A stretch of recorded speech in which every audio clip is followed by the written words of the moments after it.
एक नंबर डरपोक, एक नंबर चोर, चोर चोर चोर। मोदी तुम चौकीदार चोर। वह अपनी जग हमारी कर रहा है, वह अपनी जग हमारी कर रहा है, जो अपनी खुद की बड़ाई कर रहा है। जरा सा जोश क्या दरिया में आया, समुद्र की बुराई कर रहा है। कलेक्टर कॉलोनी में जो चौक सभा का आयोजन किया है, यहाँ उपस्थित सभी इंडिया आघाड़ी के पदाधिकारी, मेरे माता, मेरे बहनों, मेरे भाइयों, मोदी के अंतर्गत बोलते हैं कि मोदी को वोट दीजिए, देश में विकास आएगा। तो कहते हैं कि अपना देश विश्व गुरु बनेगा। तो अंधभक्त ही है, तो देशभक्त नहीं है। इसीलिए वो ऐसे बहकाने वाले बात करते रहते हैं। तो ये क्यों नहीं बोलते कि मोदी बार बार कपड़े बदलता है, मोदी 10-10 लाख के कपड़े पहनता है, मोदी हजारों करोड़ के हवाई जहाज से सफर करता है। ये क्यों नहीं बोलता है? इस देश में जब कोरोना का फैलाव हुआ, उस वक्त लॉकडाउन लग गए थे। लॉकडाउन लगने के बाद में यहाँ के मजदूर, उनको रोजगार उनका चला गया, उनकी नौकरी यहाँ चली गई। जो भी थोड़ा बहुत पूंजी उनके पास जमा थी, उस पूंजी से उन्होंने अपना परिवार चलाया। पैसा खत्म हो गया, खाने के वांदे हो गए, कहीं से आने का जरिया नहीं था। तो उन्होंने सोचा कि यहाँ रहने से अच्छा अपन गांव चले जाएंगे। वो बेचारे 1600-1700 किलोमीटर दूर, 1800-1900 किलोमीटर दूर पैदल चल के चले गए। मगर ये 10-10 लाख का सूट पहनने वाला और हजारों करोड़ के हवाई जहाज में घूमने वाला नरेंद्र मोदी इन लोगों के लिए एक बस का इंतजाम नहीं कर सका। तो इससे पता चलता है कि वो कैसे है, उनके विचार कैसे है, उनका रूप कैसे है। तो गरीबों के लिए क्या कर सकते हैं? तो हमेशा जुमले वादे करते रहते हैं। उनके अंतर्गत बोलते हैं, मोदी भी बोलते हैं कि जब मैं चुन के आऊंगा तो महंगाई कम करूंगा, मैं चुन के आऊंगा सिलेंडर के भाव कम करेगा। उन्होंने 2 चुनाव में बोला ना, महंगाई की मार अब की बार बोले थे ना। अब मुझे बोलो कि इस नरेंद्र मोदी का केंद्र में सरकार है, कई राज्यों में भी सरकार है, फिर ये महंगाई क्यों नहीं कम कर रहे? सरकार तो है ना। अब चुनाव आया, अभी भी सरकार है उनका, महाराष्ट्र में उनकी सरकार है, कई राज्यों में, केंद्र में अभी भी है सरकार में। तो वो क्यों नहीं कर रहे? सिलेंडर के दाम क्यों कम नहीं कर रहे? महंगाई क्यों कम नहीं कर रहे? सिर्फ चुनाव आएगा तो बड़ी बड़ी बातें करेगा, चुनाव जाएगा तो जय श्री राम का नारा देगा। अरे मैं बोल रहा हूँ, तुम जय श्री राम क्यों बोल रहे हैं? जय श्री राम क्यों बोल रहे हैं? जय श्री सीताराम बोलो। अरे तुम अकेले हैं तो वो श्री राम जी भी अकेले समझ रहे क्या? श्री राम जी के साथ में सीता माता भी है, मगर आपको नहीं समझ में आएगा। मोदी जी आपको नहीं समझ में आएगा क्योंकि आप अकेले, आप अपनी बीवी को संभालते नहीं। इसमें आपको कैसे पता चलेगा? सीता माई कैसे पता चलेगा? आपको पता ही नहीं चलेगा, क्योंकि आपके सांसद लोग इस देश के महिलाओं के ऊपर अन्याय अत्याचार करते हैं, इस देश के महिलाओं का शोषण कर रहे हैं। आप सीधे आंखों से देख रहे हैं, फिर भी आप कुछ नहीं बोल रहे। इस देश को मेडल लाने वाली महिलाओं को, जो देश का नाम रोशन कर रही है, उस महिलाओं के ऊपर भी शोषण हो रहा है, वो आवाज कर रही है, फिर भी मोदी कुछ नहीं बोल रहे। तुम कैसे बोलेंगे? अरे जो किसान का अनाज तुम खाते हैं, जिस किसान का अनाज तुम खाते हैं, उस किसान को तुम गोली मारते हो मोदी। तुम क्या समझेंगे विकास की बात? क्या समझेंगे? और तुम बोल रहे इस देश को विश्व गुरु बनाएंगे, कैसे बनाएंगे?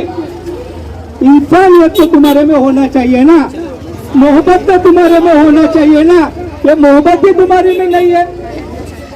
देश के लिए लड़ने वाली महिला अपने को न्याय मिलने के लिए आंदोलन करती है, आप उसका आंदोलन नहीं होना चाहिए, इसलिए उसको घसीट रहे तुम। मणिपुर में पूरी भीड़ में एक महिला को नग्न करके उसकी भीड़ निकल रहे हैं, परेड निकाल रहे हैं और उसके साथ गलत व्यवहार कर रहे दिन दहाड़े। मोदी जी कम से कम वो महिलाओं को जाके मिलके उसका सांत्वना तो किया होता। हम समझ लेते थे कि आप सिर्फ सम्मान करते हैं, हम समझ लेते थे कि नारी शक्ति की बात आप सही में करते हैं, मगर आप झुंडे हैं, झूठे हैं। आप बोलते मैं चौकीदार हूँ, मैं चौकीदार हूँ, न खाऊंगा न खाने दूंगा। अरे मोदी जी तुम चौकीदार बन गए, पूरी देश की संपत्ति अपने दोस्तों को बांट दी, 15 लाख की बातें किए, अब हम लोग को 5 किलो गेहूं चावल पिलाया। 15 लाख की बात किया, 5 किलो बेचल पे अटक गया। अरे मोदी जी आगे क्या करेगा? तुमको छीन के देगा तो ये तुम्हारे अंधे भक्त है ना, एक दिन तुम्हें ही जेल में डालने को कम नहीं करेगा। इनको बहकावेगा मत आओ,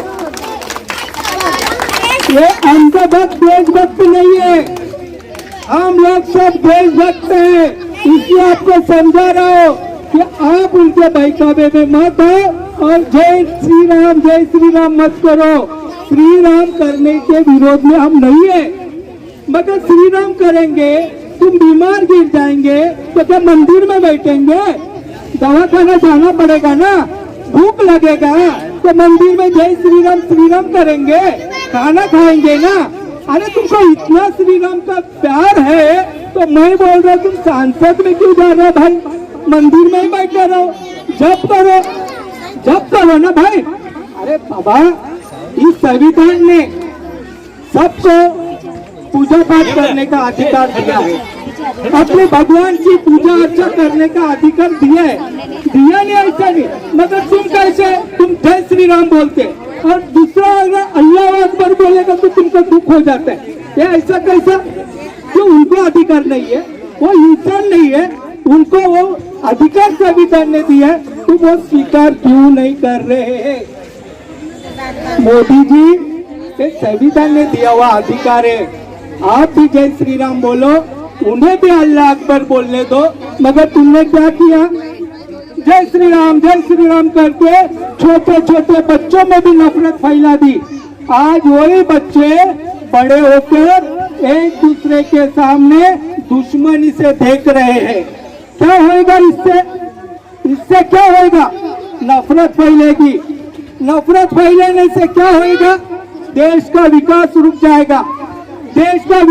जाएगा, पूरे विश्व में हमारी ताकत कमजोर हो जाएगी, इकोनॉमिकल ताकत हमारी कम हो जाएगी, हमारी एकजुट की ताकत एक हो जाएगी।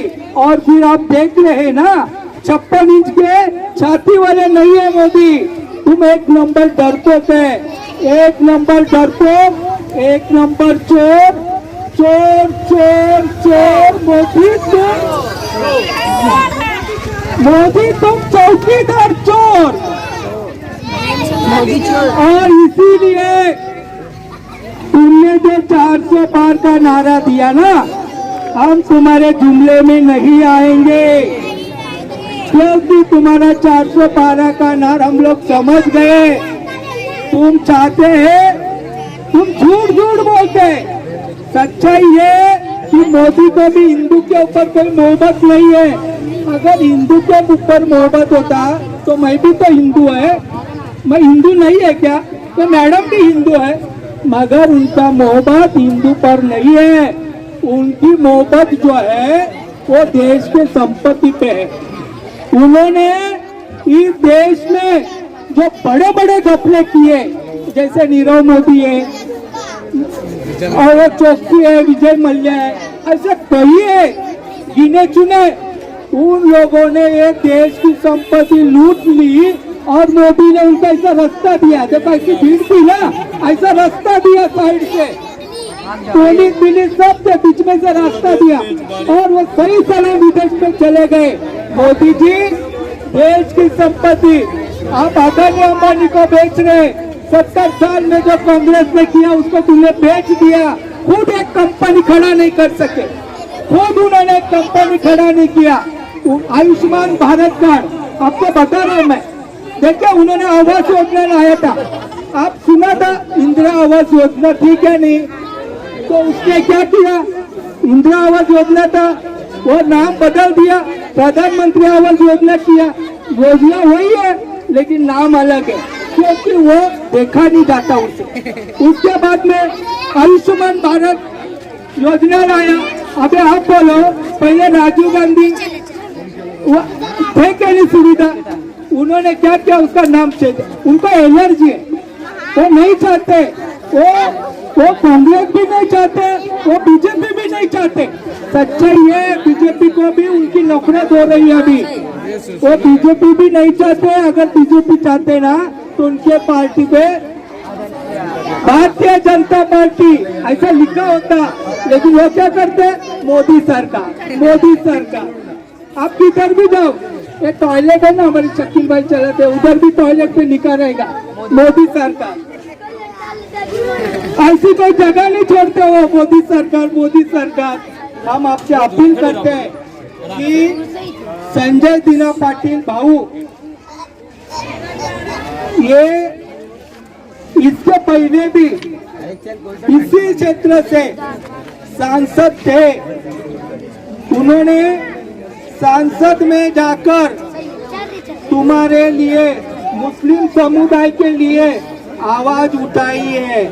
ये भूलने का नहीं आप लोग, मुस्लिम समुदाय को न्याय मिलने के लिए उन्होंने आवाज उठाई है। मैं आपको अपील करता हूँ कि काफी अंधेरा फैल रहा है, काफी अंधेरा फैल रहा है, उजाला की जरूरत है। अगर आप मचान जलाएंगे तो उजाला आएगा। हमें अगर क्रांति करना है ना तो क्रांति मशालों से आती है। ये मशाल अपने दिल में भी जलाओ और संजय दीना पाटिल साहब को भारी वोट से जिताओ।